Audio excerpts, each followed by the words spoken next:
Hello, everyone. I am Dr. Lakendra Red Smith, Health Sector Director of Project Transition under the leadership of Dr. Joaquin Wallace. Welcome back to our interview series where we interview high-performing athletes and talk about their mental health and things of that nature. I have here with me today Akeem Robinson. He is the co-owner of AT Vice, and he is also a PhD candidate. How are you? I'm doing well. Thank you so much for having me. I'm so excited to be here, and it's an honor and a privilege to just be able to share something that can help somebody else out. For people who are not familiar with you and who you are, why don't you introduce yourself to our audience and our listeners? Once again, thank you, Dr. Red. But as she said, I'm Akeem Robinson, born and raised from Miami, Florida. For those of you that might be like, oh, what part of Miami? It's Dade County, Rick Ross, 305, all those places. That's exactly where I'm from. From there, I played my college ball, like she said, at Clemson. I did that for 5 years when people stayed at one spot and this transferring wasn't just all the kind of rave and what's going on. Then after that, I went into coaching. You're going to hear a little bit more about that. It was just kind of my path and my journey about into coaching. So I jumped into that, did that for 12 years. After doing that for 12 years, I stepped away from that and went into the healthcare sector because it made sense for our family. And it was one of those things that just kind of made a lot of sense for all of us to do. And then I stepped away from that to focus a little bit more on school. And now I'm at home with my daughter as a stay-at-home dad. And so I'm kind of giving you little cliff notes of what you might hear later. But yeah, that's kind of the quick, nice version of it. And we're going to probably dig into it a little bit more. But yeah, that's it. That's me in a nutshell. You played football at Clemson. And so looking at your history, you had offers from Florida, Rutgers, South Florida, I believe. What made you choose Clemson? How did you get to Clemson? I laugh because truly at the base of that, what made me choose Clemson was desperation. And I love Clemson, but I wanted to get out of Florida so bad. And I knew being a 6'4" center was not going to cut it. And my parents looked at me and were like, we're not paying for school, so figure it out. And so my school was really well known for football, and I gave it a shot. I played 1 year. It truly was a blessing. And every week I was learning about football. I had no idea about football. So every week they were teaching me and I was doing it in game. It was like real time. And then letters started coming in. And once those letters started coming in, it became more and more real that, oh, wow, they really are looking for me and looking towards what I can do. And at the time it came down to those final two between Florida or Clemson.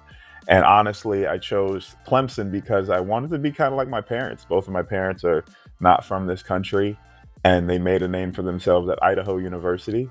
And I was like, well, if I'm from Miami and I go to Florida, is that really making a name for myself? And so at the end of the day, I chose Clemson, and I'm super thankful for it. I learned a lot and experienced a lot, and it's kind of helped me on my path now. Cool. So you only played 1 year of high school football? Yes. Okay. Yes, I ended up playing 1 year of high school football. I played my junior year and I got hurt after the second game. So I only played 2 games my junior year, didn't play anymore. And then I came back my senior year and played the entire season. And I played offensive line, and it looked like a scene out of The Blind Side with Michael Orr. I was blocking, I played O-line. And so I was blocking people 10 yards downfield. That's type of person that might be listening right now. I finished the year with 80 pancake blocks. I gave up 2 sacks and I had 2 tackles. And we won state. And so it was like this, everything kept falling into place. And so people saw it because I didn't have any film either. And so people saw the state game, and that's how my name got put out there and people saw that. That's nice. So we've interviewed in this series maybe 1 or 2 other individuals who also participated in their sport late. They got into their sport very late. They are also, going through the trials and tribulations of scholarships, trying to make it professionally and accomplish their dreams, aspirations. So what advice do you have for people who enter into their preferred athletic career late? And network as much as you can. Try to experience your body as much as you can, because the beautiful thing about when I was doing it, my parents were very, if you want to do it, do it. And so throughout my entire career, I ended up playing volleyball, basketball. I was on the chess team. I was on the bowling team. I did so many things when I was at my high school, Carroll City, that for me, I kept understanding what my body was capable of doing. And for those people thinking about what they can do, network, talk to coaches, see what it is, and just kind of put yourself out there, because that's truly what I was doing. I just put myself out there and I did not know anything about it. I kept coming back, because that's the other thing too. You'll continue to learn if you keep coming back. I think a lot of people will think that's for them and think that's their dream. And in a lot of those situations, it's still going to be difficult. It's still going to be very challenging. But I think a lot of people think because it's my dream and because it's meant for me and I saw it in my own head, I should be good at it. And that's not always the case. And so keep coming back, because if you keep coming back, you'll learn either through experience, you'll learn because somebody's willing to mentor you, you'll learn because you're in it. And so you can observe what's happening. So that's what I would say as advice, because truly, if you were to watch me the first day of practice, you'd be like, somebody get that guy out of here, because he's going to get someone hurt, compared to like me rubbing the rock and running down the field. Two completely different people, but that's because I kept coming back. That's great advice. And so I noticed that you're an offensive lineman. You just stated that, right? But your stats at Clemson represent that of a tight end. So there was there was a position change. Yes, there was a position change. Walk us through that, because you hear that all the time. Kids get recruited, they play the position their entire high school career, they get to college, and all of a sudden they're presented with, we need you to play this position. Although, yeah, walk us through that process. I kind of really want to understand, like, that's really, you're at a crossroad as an athlete, because yeah, your trajectory, your progress, obtaining your goals, like, how do you know what decision you're supposed to make there? That's such a great question. And I'll start it off and say I was very stubborn. I played 1 year of high school football and I played offensive line. I was really good. I was really good at blocking, but I was very stubborn in their plan and I was hesitant to what they wanted me to do. So that created friction. I was arguing with everybody. I was arguing with the nutritionist. I remember I had a meeting one day and I went in there and she told me I was supposed to eat a peanut butter jelly sandwich before I went to bed. And I literally jumped up in the middle of the meeting. I said some things I'm not going to say today. And I was like, you're not my nutritionist. I literally said that. I said, you're not my nutritionist. I'm not doing that. I'm screaming at this lady. I said, I'm not doing that. And I like slammed the door. And next thing I know, I get a phone call from the offensive line coach. And he was like, you can't do that.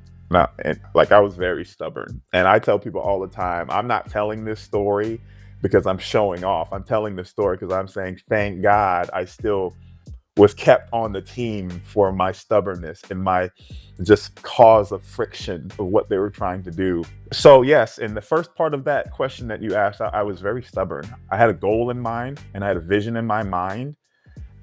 And before I listened to what they were truly trying to do, it was only my way of doing it.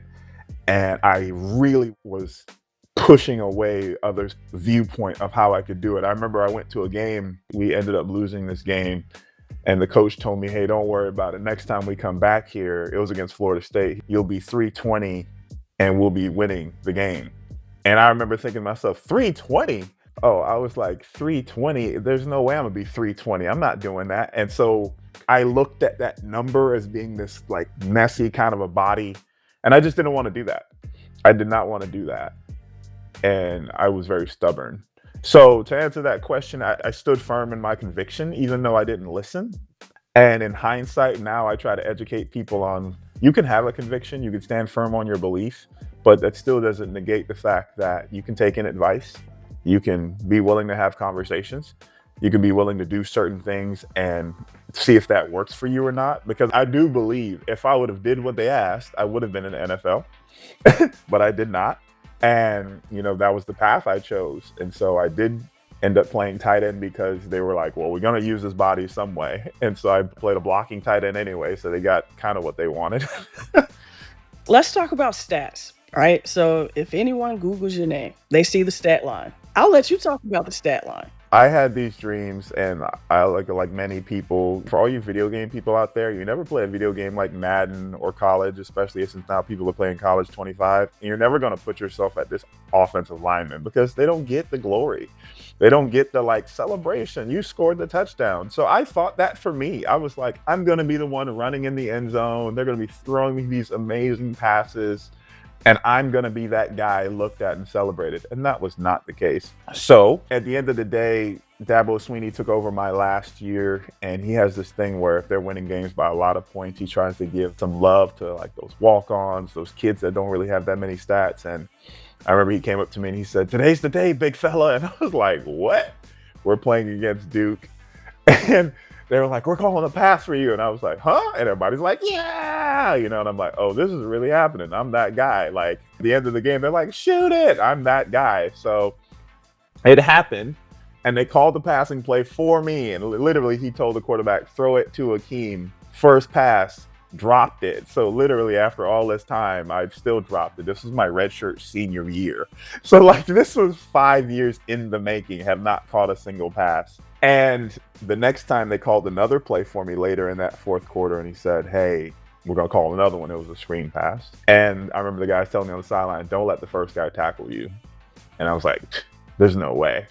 First guy laid a hit on me, and he grabbed my legs, and it looked like a scene out of The Little Giants. If you ever know that movie, hopefully I'm dating myself a little bit, but it looked like I was dragging him. Second guy hit me, third guy hit me, fourth guy hit me, and I still was not falling because I was like, I gotta do something. And by the time I ended up falling, I was on the sideline, but I caught the ball in the middle of the field, and everybody was cheering, celebrating, and I got up and I was like, that was awful. And at the end of the day, I looked at the stat line and there was like one catch for -1 yards, and I was like, that was not worth it at all. I was like, I'm going back to blocking. So that's my only stat. I had to give the full story to give the detail of it, but so yeah, that's my stat line. One stat, one tackle. I do have a one tackle because I played punt as well. So I'm a 1-for-1 guy. So, were you able to graduate from Clemson? I ended up graduating twice. And that was my first day at Clemson. I was already a sophomore. So I don't tell a lot of people this story. I was in a law program in my high school. So half the day I went to high school, the other half the day I went to college. So I already had college credits by the first day I went to Clemson.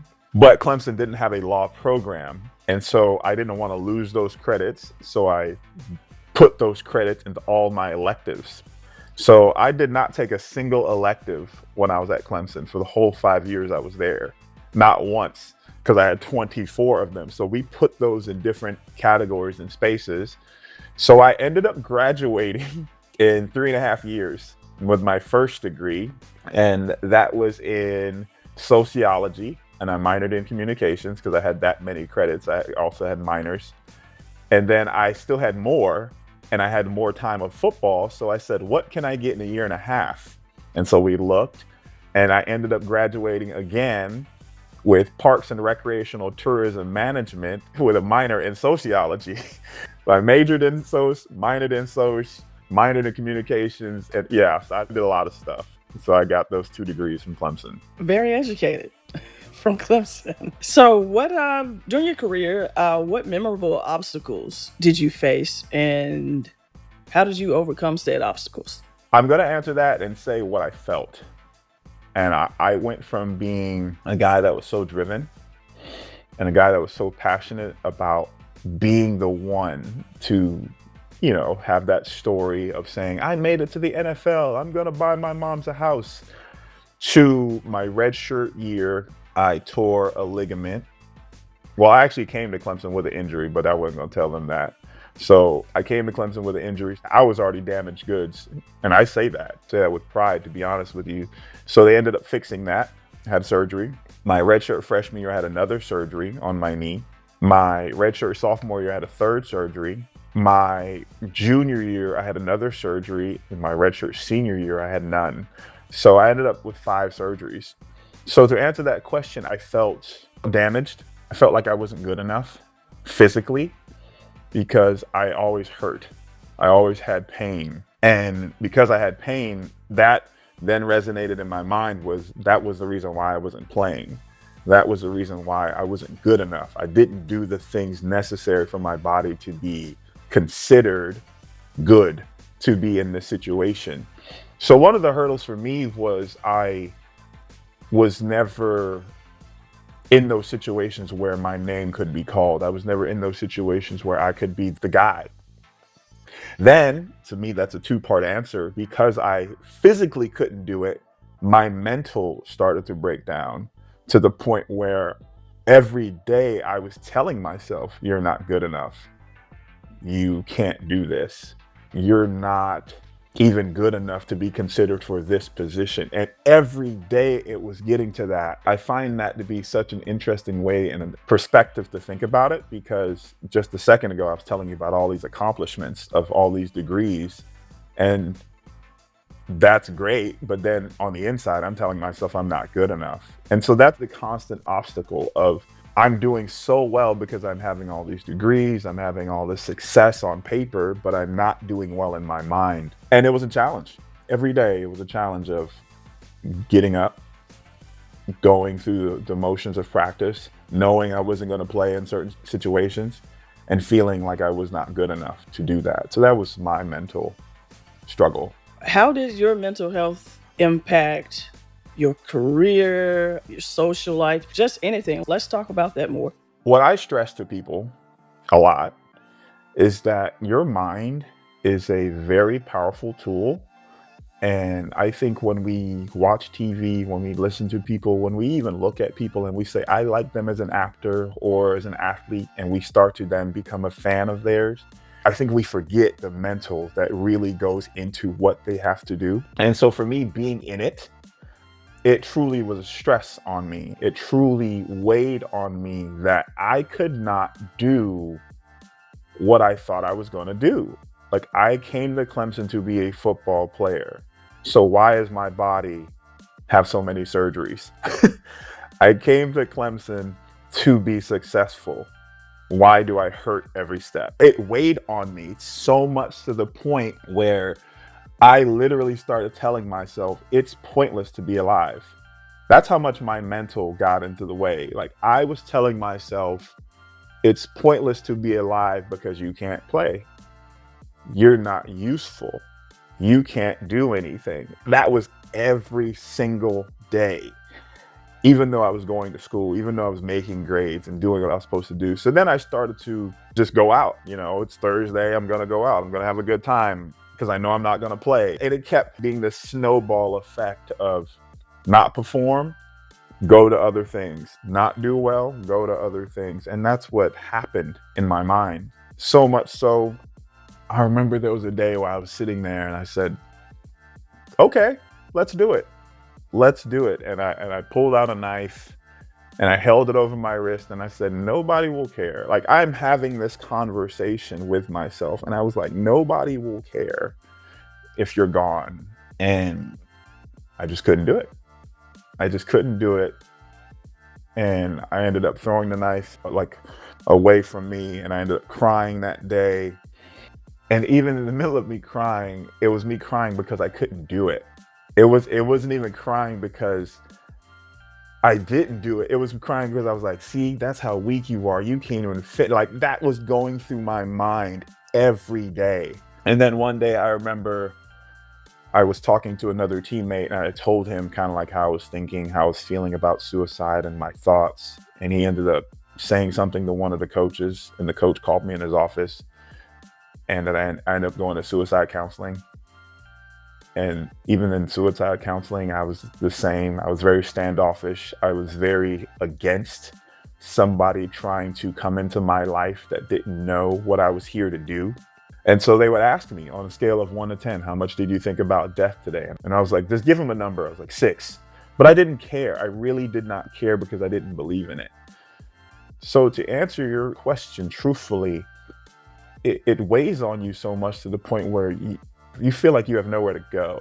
You feel like you're being squeezed so much that there's nothing left in you that you can even look in the mirror and say, this is me. I was so consumed with what I failed at doing, what I was not good at doing, that it just consumed me. And luckily for me, I kept showing up. Like, truly, that's what saved my life at that time. I just kept showing up and just kind of subsided. That pressure kept rising and I just kept showing up, kept coming, and it just kind of calmed itself back down. And is how I suppressed it, if you will, at that time.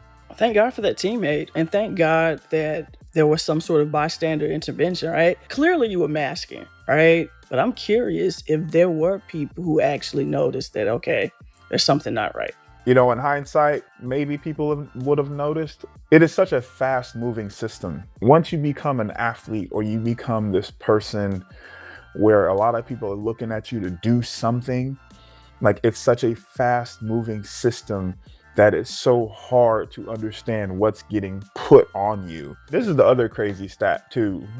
I tell people I had 5 surgeries, but I also at the time went down in history. I was tied for first all time in Clemson history before playoffs, dating myself a little bit, to never miss a game. So it was me and 2 other guys. We never missed a game. And the only reason that was because of the pressure to perform. I did not want to miss a game because there were people behind me that could take my minutes and my snaps. There were people depending on me to do my job. There were all these scenarios where you just felt like you couldn't go. You sit out, people are going to come up from behind. You sit out, you're letting your team down in real time. You sit out, you might be the reason we lose. And so there's all these pressures. And people probably did notice, but I think it's hard because everybody's kind of somewhat in this fast moving system to win, to produce, to get something going. And I'm not saying it's that they didn't care, it's just that it's moving so quickly that it's hard to just stop and say, are you okay? The counseling that you received, I think it's safe to say that it wasn't necessarily effective. It was just something that you were doing, probably because it, a requirement. But in hindsight, what mental health resources do you wish you had that you think would have been effective in that moment? Honestly, I think it was too late because I was already in my junior year. So I was already 4 years into the system. And I noticed that I was getting less and less plays. And so it kind of was really like, hold on, what's really happening here? I think it was kind of too late. In hindsight now, what I would suggest as a thing is just be very honest and very transparent. Like for all those athletes coming in, like, hey, they teach you when you do an interview, make sure you give thanks to your teammates. Make sure you give praise to this. Like they'll tell you this. They'll say, hey, when you wear our memorabilia, make sure it's has a certain look to it. So they're telling you what to do. I just wish that they flip the page to say, also, this comes with a lot of pressure. And because it comes with a lot of pressure, this is what you might feel. This is what you might experience. Also, you might think you're okay, but if your thoughts then start to go here, we have these resources. And some people might be doing that now, because again, that was 20 years ago. So that was a little bit a ways away. It happens in so many different avenues that I just wish there was more education on the front end, and because it somewhat does go into a business, it's not saying we don't care, but here are the resources that you can go to, that you can talk to, you can speak to. If you're hurt, here's where you can go, because it's happening in real time. And that's what I wish is happening in universities and places now, of saying, this is what we expect, but this is what might happen. This is a possibility. And it just prepares people for understanding that when it happens, you're not blindsided. When it happens, you're not so caught off guard, you're shocked that it's you. Because that's the other thing. I think people truly don't think it'll ever happen to them, and it does. And then you're like so paralyzed with the thought that it's you, you now don't know what to do. But if you would have gave us that on the front end, maybe we wouldn't have felt backed into a corner, if that makes sense. Oh yeah, it's kind of like reading those Reddit stories, and you're like, oh no, this is fake. Until you're in one of those situations, and you're like, no way, this does not happen in real life. No way. Yes. So yeah, I totally get it. I just wish that that would have happened. And I've had an athlete commit suicide, and I still think about him. And so it's one of those things where it's not just like, oh, it's just that quick and just that easy. No, it's something that's happening. These people are weighing a lot of things on them. A lot of things are happening in real time. And some of it is pressure we create on ourselves, to be honest. Like I said, I had goals and dreams of I was going to be the guy to buy my parents these nice things. They did these things for me, and my body wasn't holding up. My next response was, well, you're a failure. You're not good enough. But that's not the way to think about it. Yeah, I also think just listening to your stories is very important to place a lot of emphasis on the value of positive self talk. Yes, one of the things I try to tell people, so now I've gone through so many different stages of my life where I do like a consulting, I do motivational speaking, and one of the lessons that I try to give is that your self-talk will be the most influential conversation you ever have. And when I teach people this lesson, it catches them so off guard that they're just like, well, yeah, okay, sure. And they just kind of brush it over. And I'm like, no, no, no, no, no, no, no. Like, now that you've heard that, because like even when you're listening to that statement right now, I'm like, now let's back up a second. And I tell them again. And I said, your self-talk will be the most influential conversation you ever have. And so then when they're looking at me and they're processing it, I ask them, do you know why? And they go, no. And then I said, okay. So then from there, we go into some lessons and we go into some teachings of how do we get that self-talk to become a friend. Because society teaches us, it'll say it's me versus me, pitting yourself against yourself, which is crazy, but whatever. And so we go through this thoughts where we have to go even against ourselves. And I said, no. So we try to teach you that your self-talk is the most important conversation because it's the only person that will ever know everything about you. And because it's the only person that will ever know everything about you, it also means they're the person that keeps all your secrets. They're the person that keeps whatever you want to keep closed away, closed away. That's how much they know about you. So before you just say it's me versus me, understand who you're pushing away. And when I go there, that's when they go, oh, wow. I didn't think about it on that level. And I said, exactly. And so then we go into some lessons and we teach and we learn and tears. That is awesome. So, with all of your degrees and all of your experience, at some point you just have to come to terms with the fact football is over. And at some point, from that pass of a negative 1 yards to becoming a certified strength and conditioning coach, there is a lot that goes in between sociology minor, psychology minor, Parks and Rec, right? How did you come into strength and conditioning? When I knew football was coming to an end, I was not happy about it.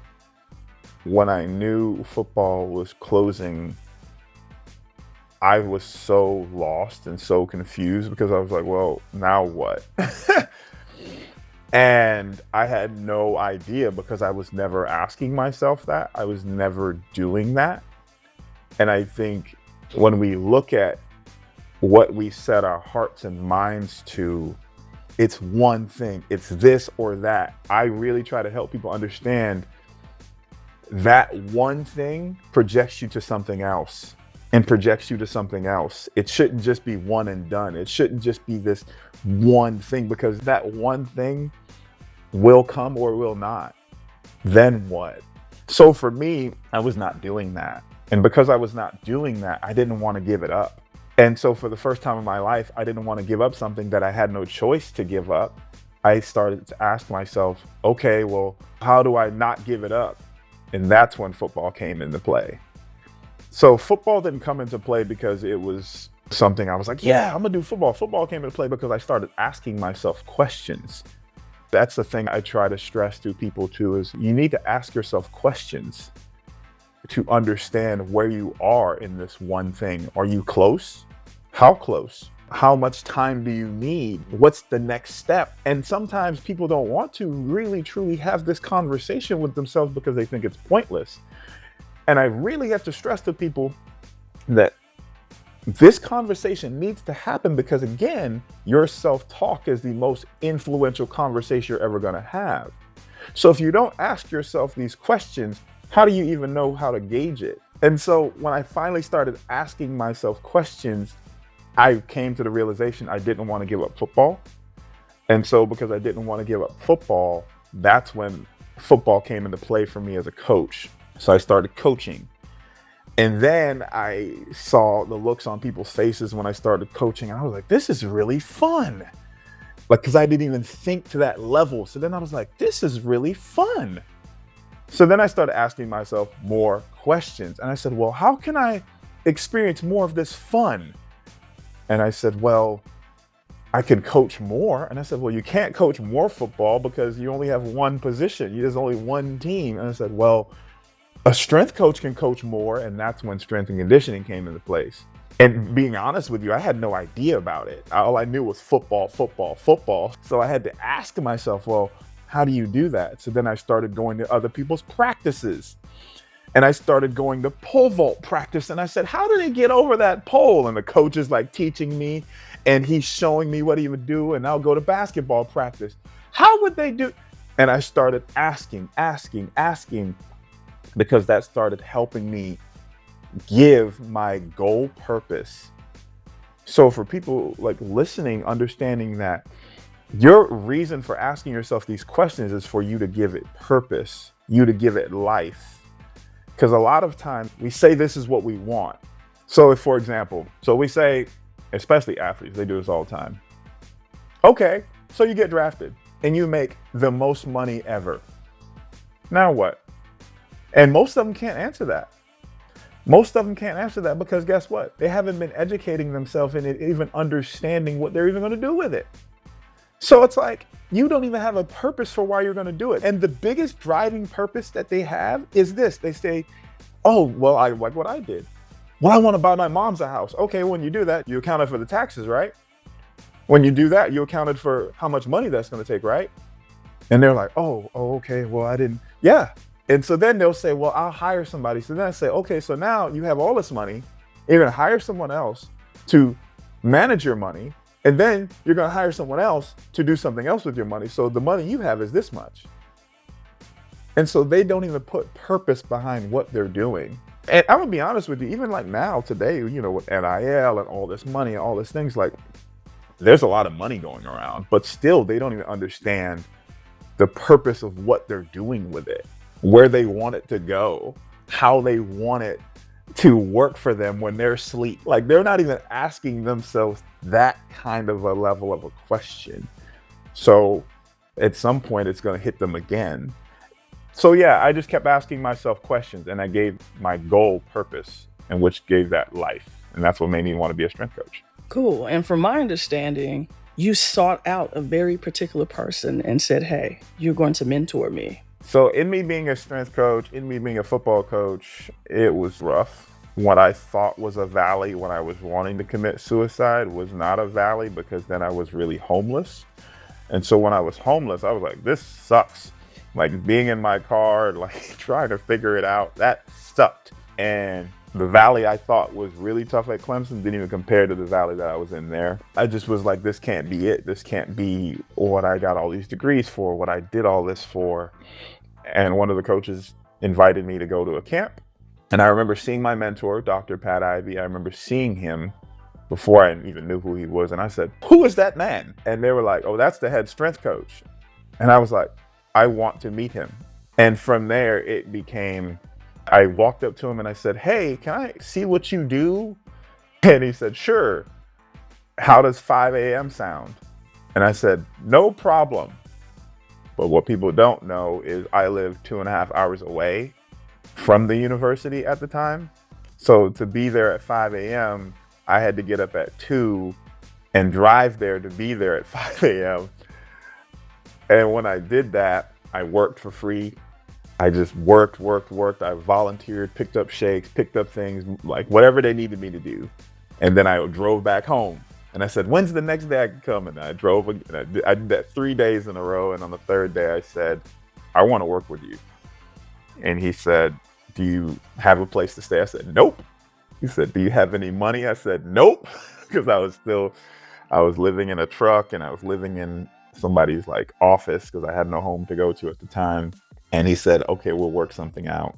In him saying that, he did. He found me a house dad position, and I just kept showing up. That is nice. And so your journey into coaching has taken you to several colleges, Auburn, some universities in Missouri, and at some point you transitioned into healthcare, and now you're co-owner of a business, you're a PhD candidate, you're a stay-at-home dad, and you're the podcast host of Mental Maxed Out.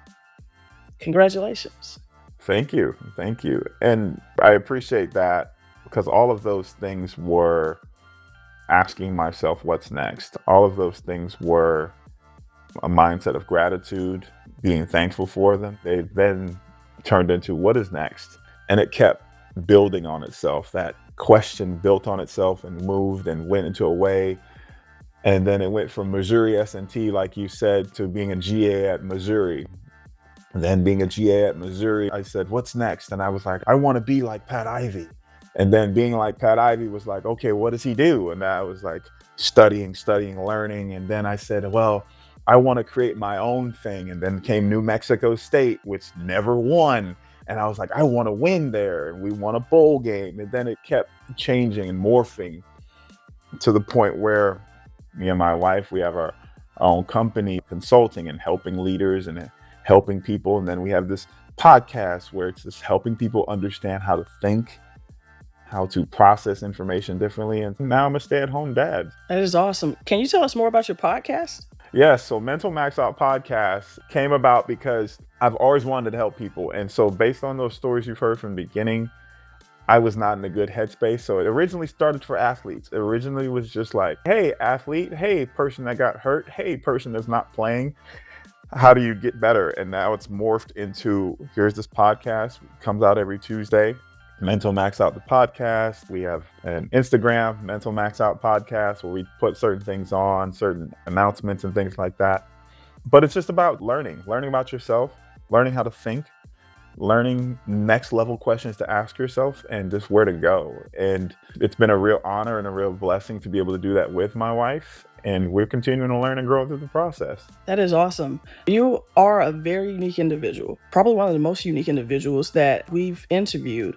And we've interviewed a plethora of athletes, But what I kind of want to focus on right now is we've interviewed several track athletes, gold medalists. We've interviewed Miss White. We've interviewed Phyllis Francis in this series, Sasha Wallace in this series.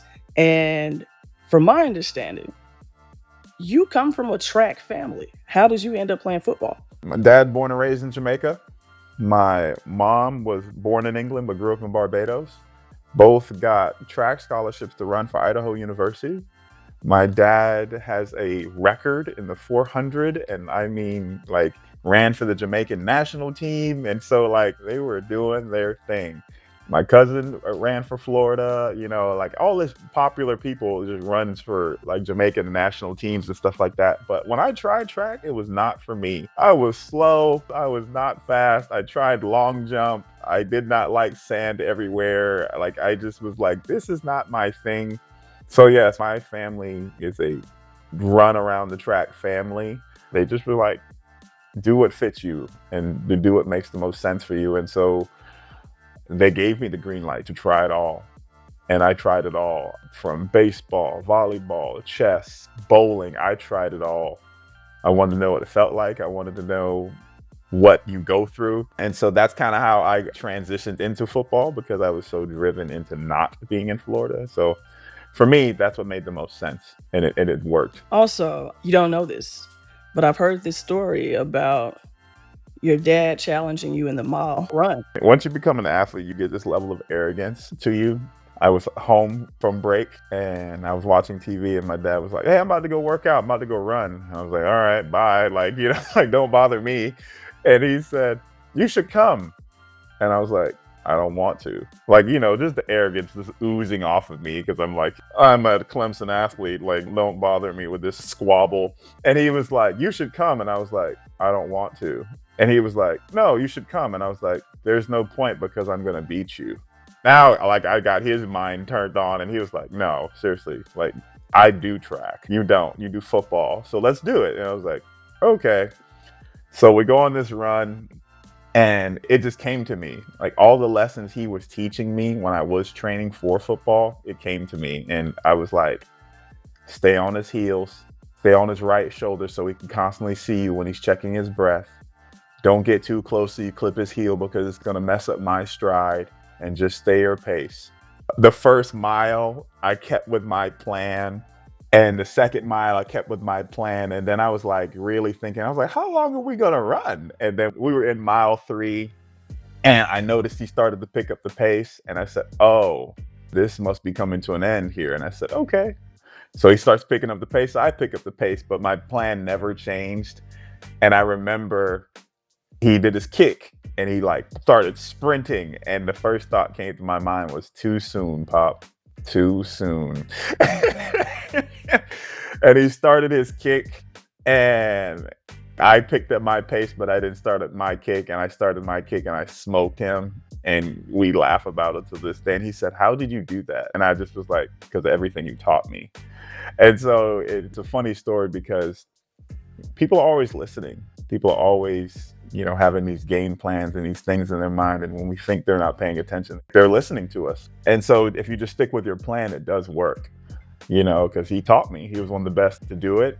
And so for me, it was one of those things where, like, if he taught me how to do it, I know it works. And so he was shocked that I did it to him.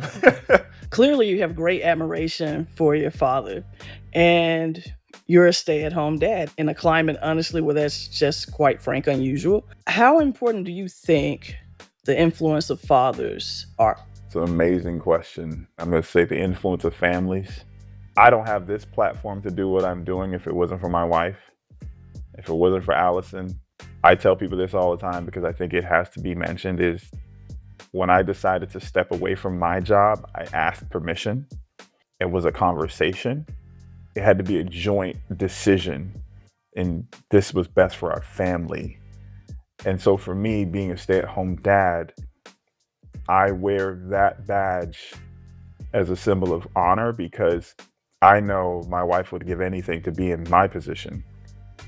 I know she would give anything to do what I'm doing. And so I thank her, I honor her, and I try to do the things that will make her proud and will make this family continue to be represented in the best way possible.